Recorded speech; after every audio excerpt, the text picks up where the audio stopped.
औज़ुबिल्लाहिमिनश्शैतानिर्रजीम बिस्मिल्लाहिर्रहमानिर्रहीम।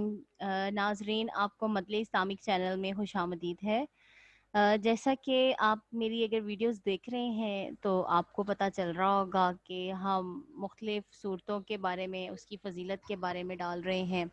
इसी तरह मैंने सोचा कि मैं हज़ूर सल्लल्लाहु अलैहि वसल्लम के फ़रमान भी डालूं और जो चीज़ हज़ूर सल्लल्लाहु अलैहि वसल्लम ने फ़रमाई उसके बारे में भी थोड़ी सी आगाही दी जाए, क्योंकि आजकल हम अगर दुनियावी तालीम की तरफ जा रहे हैं तो हमारे पास इतना टाइम नहीं होता कि हम थोड़ा सा दीनी तालीम को जो है वो थोड़ा सा पढ़ लिया करें। इसलिए हमारी मेरी छोटी सी कोशिश है कि मैं अपने इस चैनल पे आपको हर तरह का मटेरियल प्रोवाइड करूं। तो जी, सबसे पहले मैं आपको नबी करीम सल्लल्लाहु अलैहि वसल्लम के फरमान के बारे में बताती हूँ कि उन्होंने कहा कि मुझे बच्चों की 5 आदतें बहुत पसंद हैं। वो रोकर मांगते हैं और अपनी बात मनवा लेते हैं। नंबर 2, वो मिट्टी से खेलते हैं और गरूर तकब्बुर खाक में मिला देते हैं। जो मिल जाए खा लेते हैं, ज़्यादा जमा या ज़ख़ीरा करने की हवस नहीं रखते।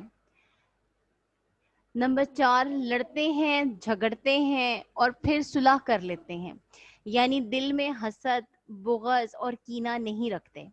नंबर 5, मिट्टी के घर बनाते हैं, खेल कर गिरा देते हैं, यानी वो बताते हैं कि ये दुनिया बाकी रहने वाली नहीं बल्कि ख़त्म हो जाने वाली है।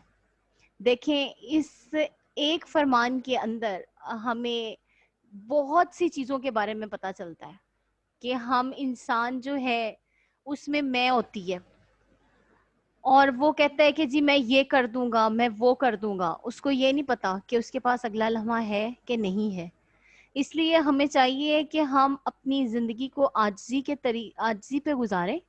जो हमारे पास है उस पे शुक्र अल्हम्दुलिल्लाह करें और ज़्यादा के चक्कर में किसी से हसद ना करें, बुग़्ज़ ना करें, कीना मत रखें।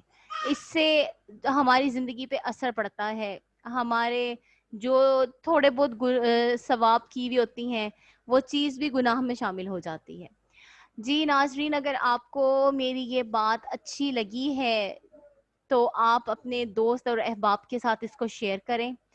मेरी वीडियो को लाइक कीजिएगा, सब्सक्राइब कीजिएगा और बेल आइकन को प्रेस कीजिएगा। दुआओं में याद रखिएगा। अल्लाह हाफ़िज़।